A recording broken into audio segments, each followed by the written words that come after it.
مجھے معلوم ہے آپ کے دماغ میں صرف ایک بات آتی ہوگی، وہ ہے شرک۔ استغفراللہ، بالکل صحیح۔ اللہ فرماتا ہے قرآن میں ہر ایک چیز معاف کروں گا میرے بندے، مگر شرک معاف نہیں کروں گا، اس کی معافی نہیں ہے۔ آپ شرک، اب اٹس ناٹ جسٹ بت پرستی، آپ کسی اور کو اللہ کے سوا معبود ٹھہراتے ہو، ہے نا، مگر آپ یہ یقین رکھتے ہو اور یقین دلاتے ہو لوگوں کو کہ اللہ کے سوا کوئی اور معبود ہے، کوئی اور طاقت ہے جو آپ کو فائدہ پہنچا سکتی ہے۔ استغفراللہ۔ اب یہ جو سو کال آپ کے بالی ووڈ سیلیبریٹیز ہے، یہ شرک ہی نہیں کرتے بلکہ منافقین بھی ہیں۔ آئیے سنتے ہیں کہ قرآن میں اللہ کیا فرماتا ہے سورہ توبہ میں آیہ نمبر 84 میں۔ اور اے پیغمبر صلی اللہ علیہ وسلم، ان منافقین میں سے جو کوئی مر جائے تو تم اس پر کبھی نماز جنازہ مت پڑھنا اور نہ ہی اس کی قبر پر کھڑے ہونا۔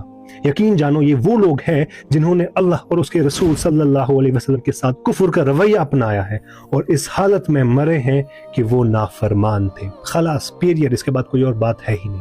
اسی لیے مائی برادرز اینڈ سسٹرز، آپ کو یہ دیکھنا ہے آپ کن کو فالو کرتے ہیں، آپ کے بچے جو نئی جنریشن وہ کن کو فالو کرتی ہے، کن کو آئیڈل مانتی ہے۔ یہ ایسے لوگ ہیں جو اللہ کو ناراض اور لوگوں کو راضی رکھتے ہیں، just to be in good books, یہ ایسا کرتے ہیں۔ یہ میں نہیں کہتے، اللہ کا کلام ہے۔ آپ ہی لوگ ہزاروں لاکھوں روپے خرچاتے ہیں ان کی مووی نمبر 1 لانے پہ، ان کی سانگز نمبر 1 لانے پہ، مگر یاد رکھیں جواب ہوگا، حساب ہوگا، آج یا کل اللہ کے حضور پیش ہونا ہے۔ ویڈیو اچھی لگے تو شیئر کریں۔ السلام علیکم۔